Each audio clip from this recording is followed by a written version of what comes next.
Hey guys, this is Stephanie and I am Stacks on Stacks on Stacks.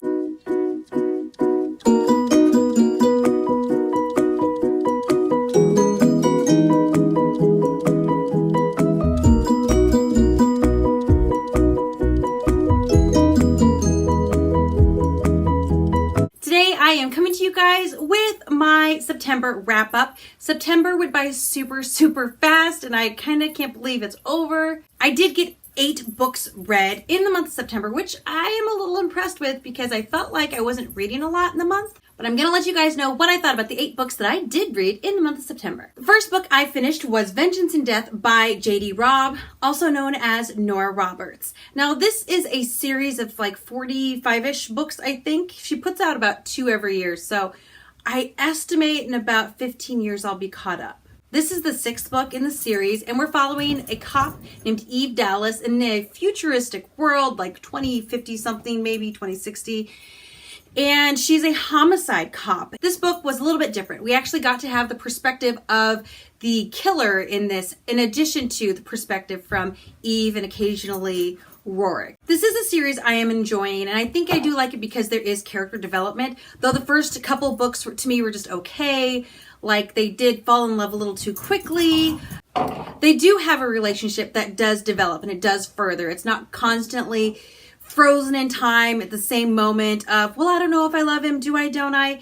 They actually have a relationship that does evolve, and they evolve as people too. And I think that's why I do like this series, though I think I typically shy away from books that are this romance heavy. The characters do pull it through. I'd give it a 2.5 on the technical scale. I gave this about 3.2 stars out of 5. I definitely enjoyed it, but I don't know if I'd read it again. Next book I read this month was The Lorax by Dr. Seuss. Now this is a reread. I read it when I was a kid, but I reread it this month because I also posted a movie versus the book video last month, and I decided to start simple and start with The Lorax. I knew I liked the book, I knew I liked the movie, and this way I got to talk about similarities and things like that. I just wanted to reread it so I can kind of refresh my memory on this one. I would say technically it's a really simple book, so technical rating might be more like a 2 out of 5, I guess. I'm not really sure how to rate something that I would consider a classic. But enjoyment level, I would give it about a 3.0 out of 5. Basically, the Lorax is this little orange guy here who speaks for the trees. So this guy comes in and he's chopping down trees because he wants to make some sneeds. And the Lorax comes in and says, no, you can't do this. I'm not going to tell you the end because I think that you can make it through 42 pages and find out for yourself. The next book I read this month was P.S. I Still Love You by Jenny Han. This is the second book in the series To All the Boys I've Loved Before. Now in the first book, we have Laura Jean and her younger sister, and her older sister is just going off to college, I think in Scotland. And Laura Jean's little sister Kitty decides to get back at her for something.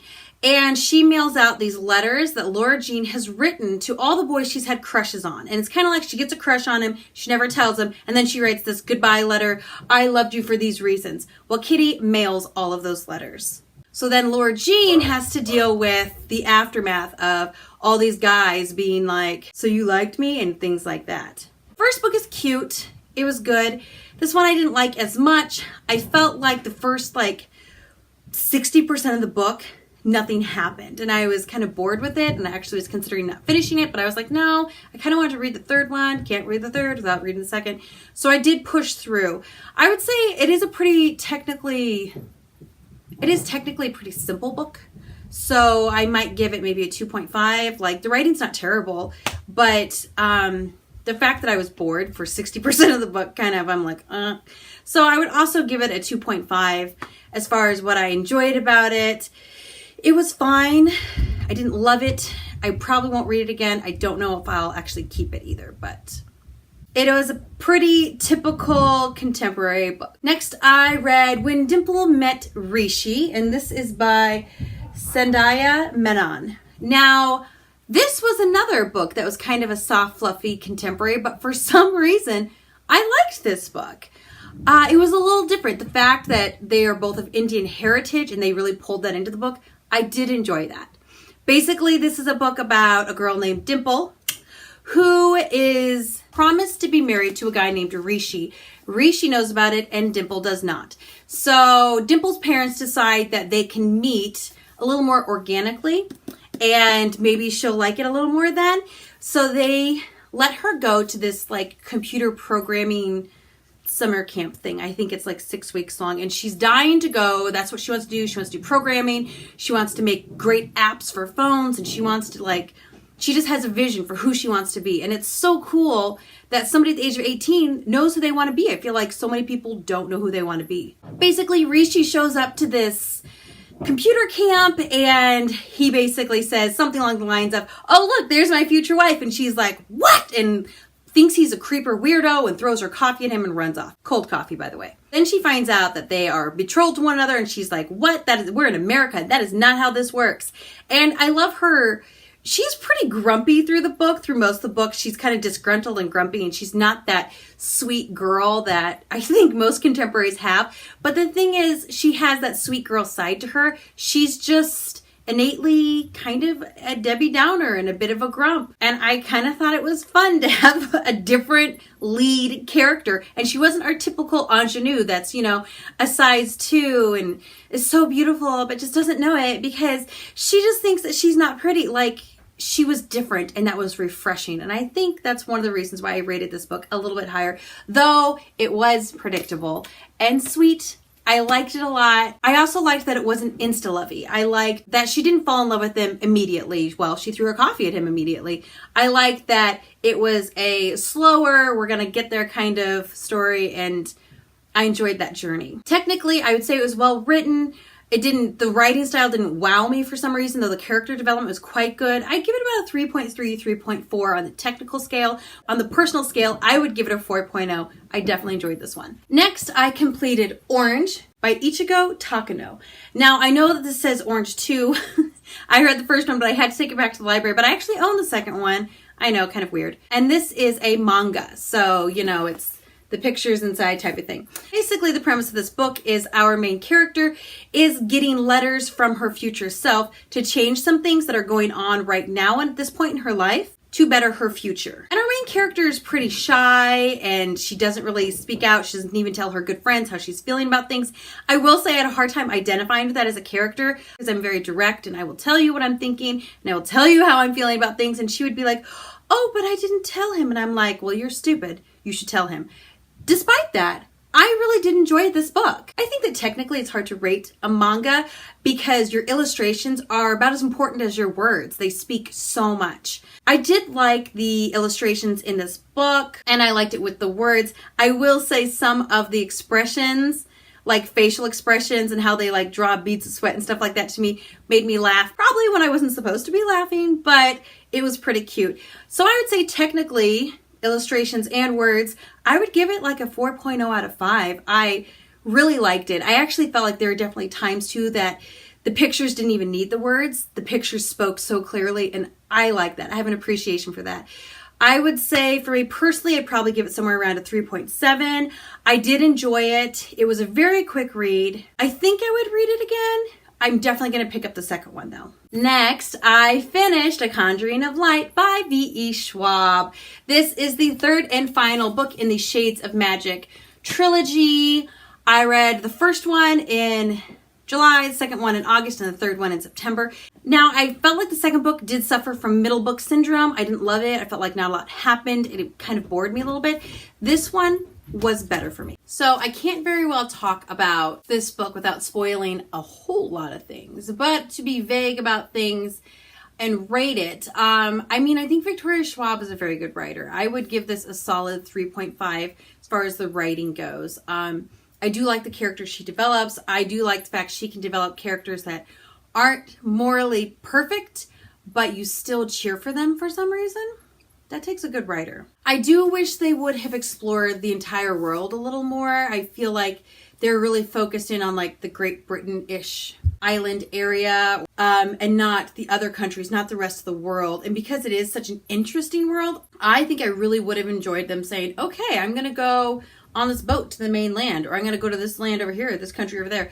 And I would like to see some of the differences there. And I would like to see some of the differences in the different Londons. Basically, our main character is Kel, and he's an Antari. So he has the ability to travel to different Londons. We have Grey London, Red London, White London, and Black London. And Black London is corrupt and bad. And so they sealed the gates to all the Londons. So only Antari could go through from one to the other because they didn't want the bad magic to seep out and contaminate the other Londons. We also meet Lila Bard in the first book, and she kind of goes with Kel for some of his adventures. She is a thief and a murderer, honestly, but some reason I really like her character. I would rate this on a personal scale somewhere around like a 4.5. I did enjoy it. I did find it a pleasing wrap up of the world for the most part. I would rate this on a personal scale somewhere around like a 4.5. I did enjoy it. I did find it a pleasing wrap up of the world for the most part. I don't know if it's a series that I'm going to reread necessarily anytime soon, but it is one I'm glad that I own. The next book I read was The Seven Husbands of Evelyn Hugo. Now, this is one that I heard about from Emma at Reading by My Shelf, and I decided to get it from my library, but the only way they had it was audiobook. So I listened to it, and it actually was very, very good. All I really knew about it was that it was about like an iconic American actress who had 7 husbands. So knowing very little about it, I went into it, and I think I didn't know what to expect, but sometimes that is the best way to go into books. I really enjoyed this book. I thought the writing was very good. Basically, this actress, Evelyn Hugo, is hiring this nobody reporter who works for this magazine, and she's published like nothing. And she wants this writer to write her life story. So she hires her to come in, and she's telling her life story starting from when she was very young, and it kind of jumps from modern to back to modern to back pretty much the whole time. And there's a storyline in the present world as well. I have to say I really enjoyed this book, and maybe again, not knowing what to expect made me enjoy it more, but I really did like this book. Basically, we have a great character development in Evelyn. We see why she made the choice to marry this man, and why she made the choice to divorce him, and then why she married this one, and then this one, and you see her developing as a character. I mean, I feel like we look at these Hollywood marriages and we think, oh my goodness, why'd they split up? It was so great. Because there's a lot we don't know which is going on. I mean marriage is between 2 people, not 2 people in a country. I would say on a technical, I would put it somewhere like a 3.7, 3.8. It was pretty good. I will say I wasn't as invested in the current day story as I was the flashbacks. I would listen to the current day one. They'd be like, okay, hurry up, let's get to the flashbacks. That's the stuff I really want to know. But in the end, the whole thing did come together nicely, and the whole thing did pay off. As far as my personal enjoyment, I think I would give it about a 4.2. I brought up some really good questions as well. Some more current themes were in there. And I would have to say, though I wouldn't peg myself as enjoying this book, I enjoyed this book. And if you would have given me more of a synopsis than I gave you, I probably would have been like, nah, I don't think I want to read that one. So I am glad I didn't have a big synopsis, so I couldn't have written it off, and then I would have realized how much I enjoyed this. And the last book I read this month was Anyas Ghost by Vera Brosgol. I really liked this book. It is I don't want to pick a spoily page. Oh, I'm glad I didn't pick that one. That would have spoiled. Here we go. It is a graphic novel, and I really did enjoy this one. Basically, we are following Anya, who is a teenager who grew up in Russia and then moved to America. And to fit in, she did things like ditch her Russian accent, try to dress more American and things like that. But her mother is very traditionally Russian, and is her little brother. So it's kind of about like, teenage girl struggles, trying to fit in, things like that.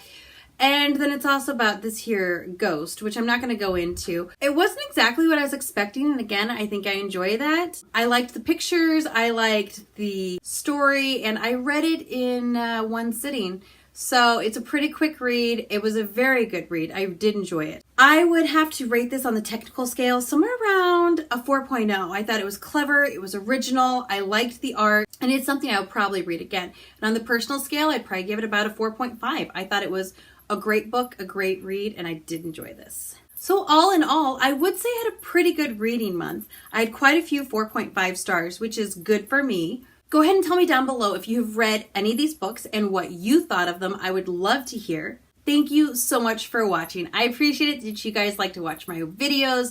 It means the world to me when you give a comment. Please feel free to like if you liked or subscribe if you want to subscribe. I post videos on Tuesdays and Fridays, and I will just plan to see you then. Goodbye.